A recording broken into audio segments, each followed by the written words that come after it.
Olá, amigos do Ouso, sejam muito bem-vindos à nossa aula prática de peças processuais voltada para procuradorias. Meu nome é Gabriel Peixoto Dourado, sou advogado da União e trabalharei com vocês algumas peças que são recorrentes em segunda fase de procuradorias, notadamente a contestação, a suspensão de liminar e o recurso especial e o recurso extraordinário. Ao longo da aula, além da interface processual propriamente dita, daremos dicas de o que é mais incidente nessas peças quando cobradas, que vocês também poderão usar para as demais peças processuais que porventura venham a ser exigidas.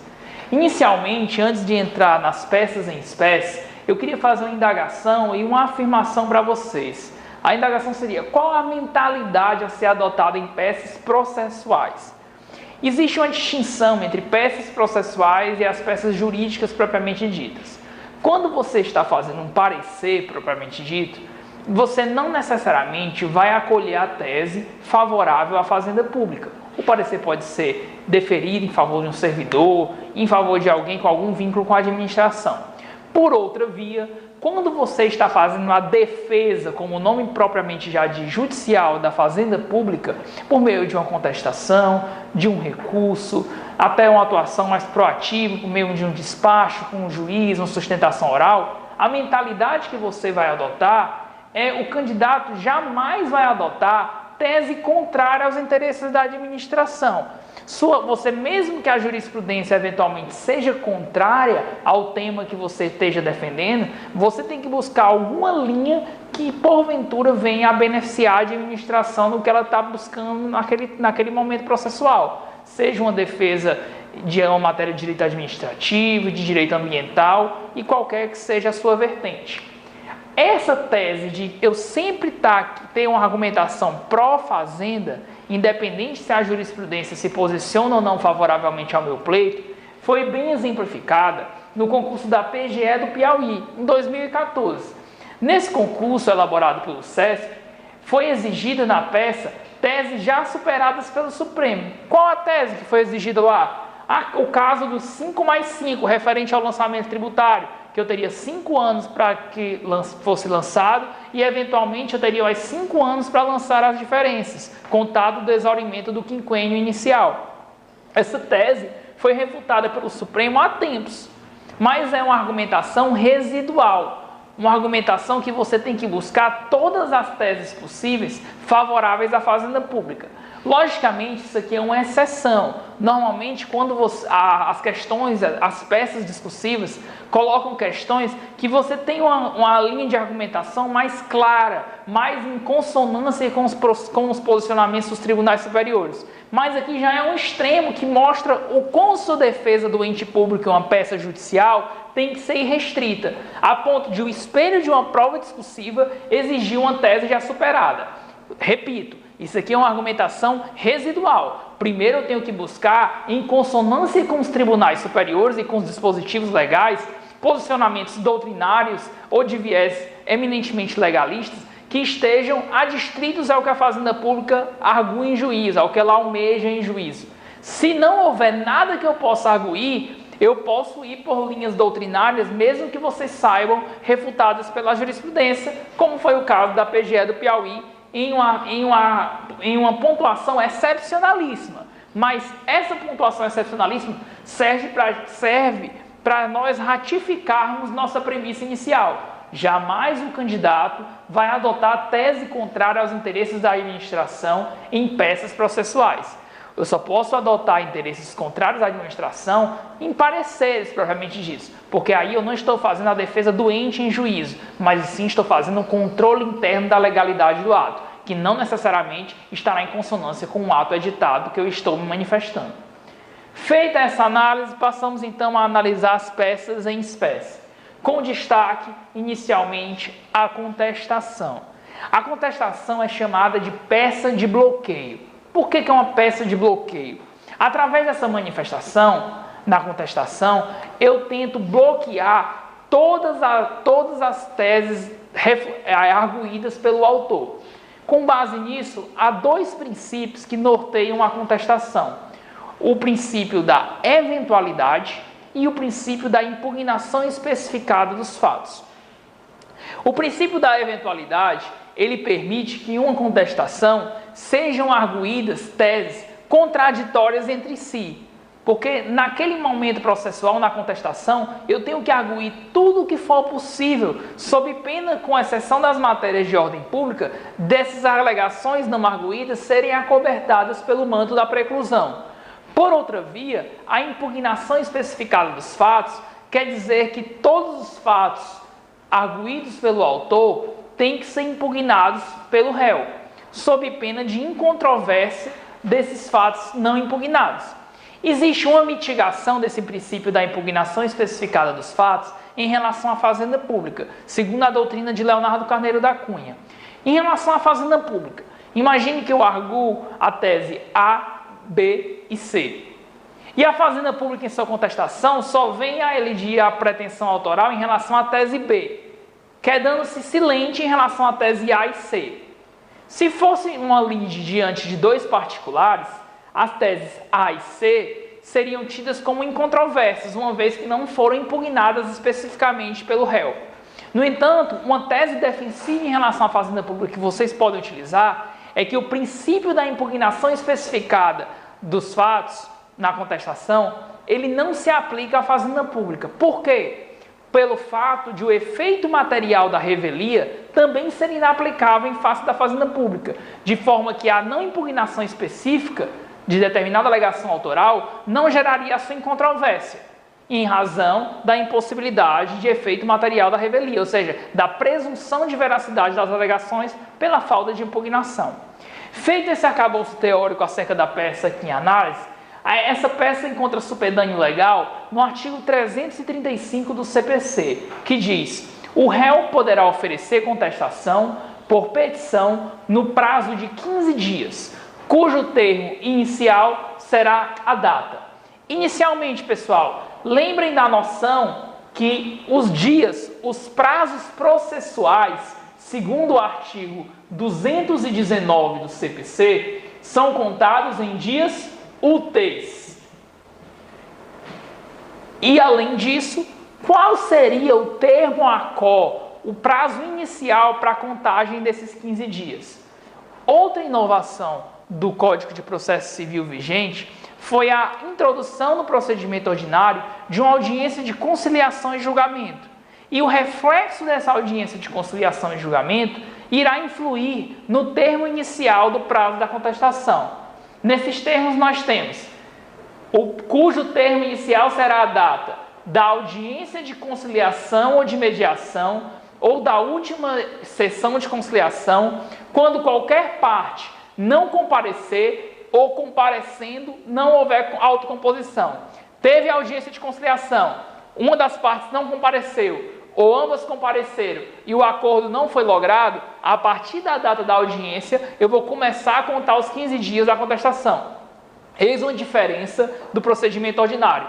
Com base no princípio da solução consensual dos conflitos, hoje em dia no procedimento ordinário, como vocês bem sabem, a audiência de conciliação e mediação precede a juntada propriamente dita da contestação, de modo que a contestação ela pressupõe a frustração prévia de uma audiência conciliatória.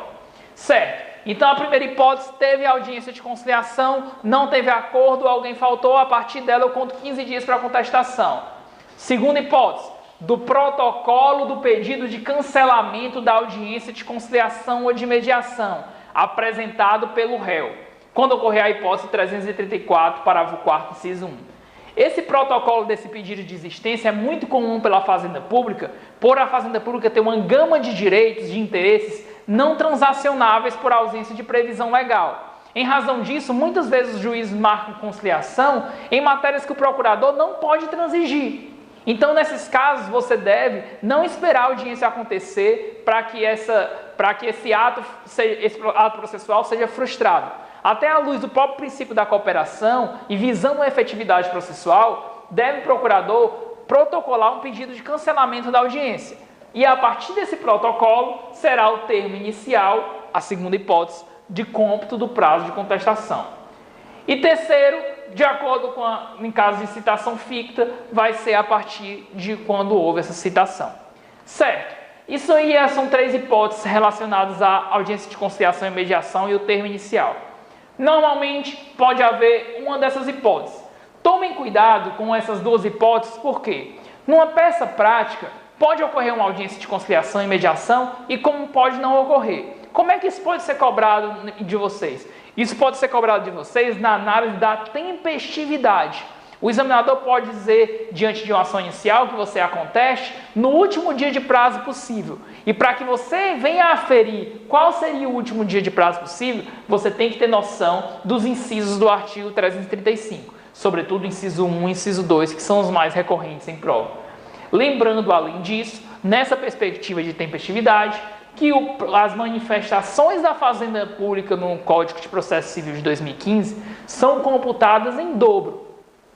De forma que, em vez de 15 dias para contestar uma demanda, eu vou ter 30 dias úteis para contestá-la.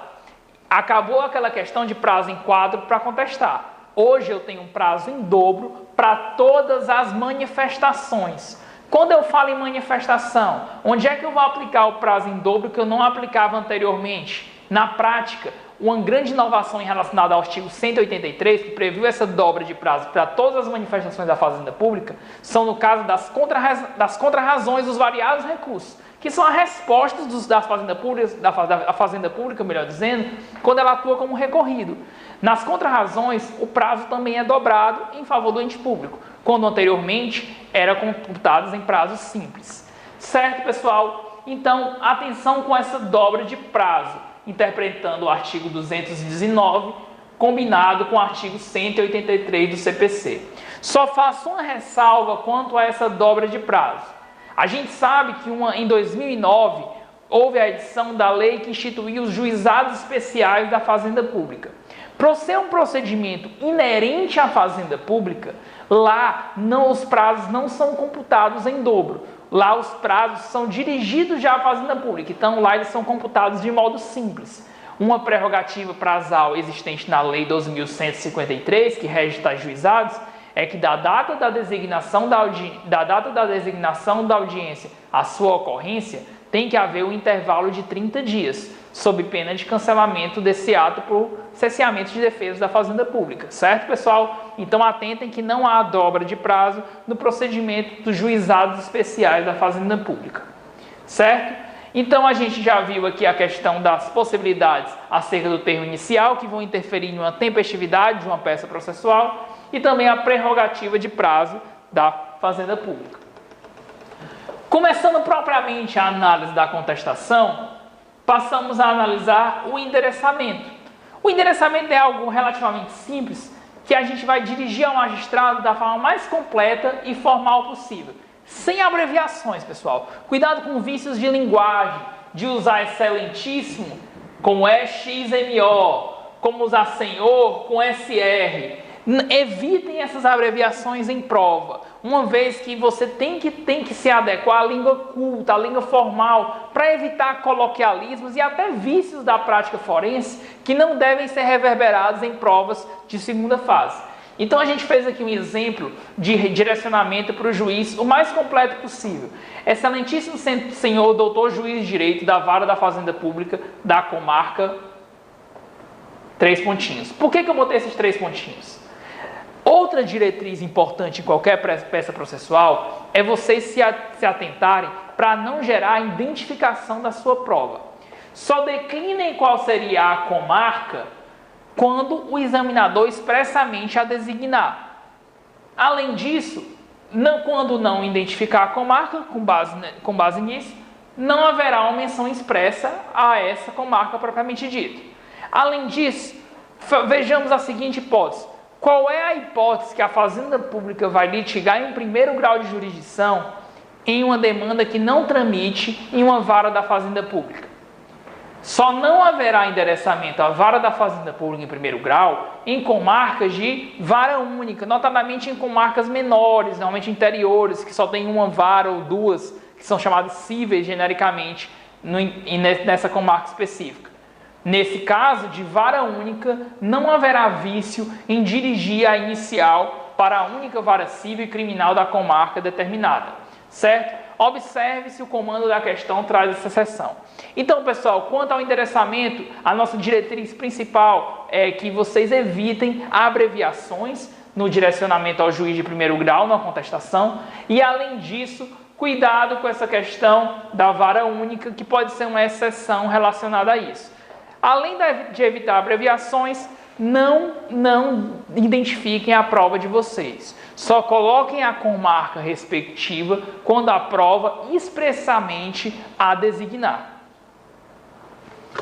Feito essa análise do endereçamento, passando pela impossibilidade de abreviação e pelo fato de ser dirigido diretamente para a vara da Fazenda Pública, com a exceção da vara única, passamos a analisar a qualificação.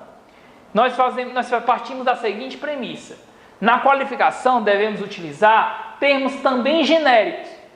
Essa recomendação vale para toda petição. O que a gente pode soar repetitivo, mas isso tende a que vocês internalizem isso para que, às vezes, num vício, na automaticidade de uma prova de segunda fase, vocês caiam nesse equívoco, infelizmente, muito recorrente.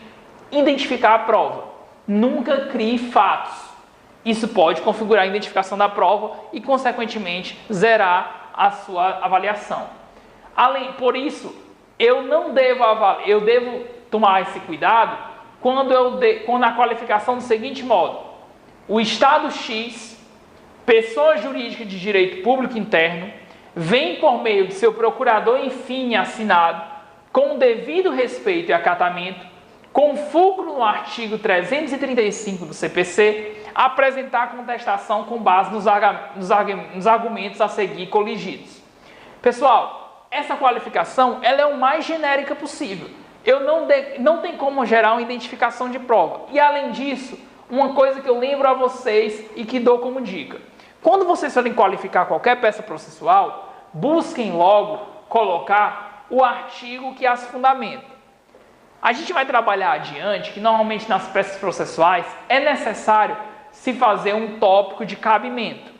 No entanto, às vezes, por impossibilidade de espaço, e em peças de cabimento mais incontroversas, como é a contestação, essa menção aqui já serve para o examinador, eventualmente, como um cabimento sucinto. Porque eu já disse com base em que dispositivo legal eu devo avalizar a contestação. Então, isso deve nortear sempre a análise de vocês. Em provas de segunda fase, notadamente as provas consultadas, eu devo sempre pormenorizar minhas conclusões e minha fundamentação nos dispositivos legais que as norteia. Uma vez que, além da fundamentação propriamente dita, quando você tem uma prova consultada, você deve citar o dispositivo legal correlato. Nesse caso, na qualificação das partes, façam esse link com o cabimento, fazendo menção, por exemplo, ao artigo 335 do CPC. Nesses casos, pessoal, essa é a principal noção de qualificação da contestação. Não inventar. Essa é a principal dica, não inventar, tanto no endereçamento como na qualificação. Isso aí é para você chegar onde vai realmente pontuar a sua prova, que é na parte do direito. Então, fizemos aqui, por fim, algo que eu já havia resumido para vocês. A menção ao artigo 335, que norteia a contestação do Código de Processo Civil, serve para justificar o cabimento da peça, sobretudo em casos de peças de cabimento incontroverso, como é esse nosso caso. Nos casos de peças de cabimento mais dúbio, como agravo de instrumento, que hoje tem um rol exaustivo no processo de conhecimento, não obstante a possibilidade de interpretação extensiva, às vezes é melhor que você faça uma argumentação mais robusta em torno do cabimento daquela peça. Mas uma contestação propriamente dita, você fazendo menção ao artigo 335 na qualificação, já é o bastante para você garantir pontos relacionados ao cabimento da peça. A gente volta no próximo bloco, continuando a nossa análise acerca dessa peça processual.